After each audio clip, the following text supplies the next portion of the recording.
Una sa lahat, hindi ako sure kung aling bahagi po yung na-monitor niya kasi may panahon ho natulog siya eh.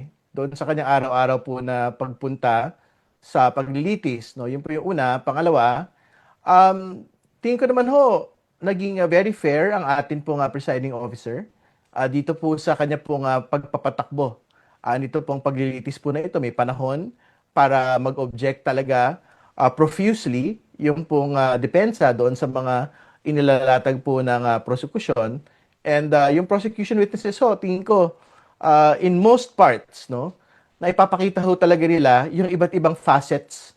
For example, dito sa confidential funds misuse, yung facets ng misuse. No? So nakita natin yun dun sa COA, kikita ho natin ngayon ito sa OVP personnel, and makikita po natin ito pong iba pang facets na ito doon sa NBI, PSA at iba pa hong mga nakatdakdang mga ilatag na mga testigo sa susunod pong mga araw at mga linggo. Ganon din naman yung nangyari doon sa pagbabanta.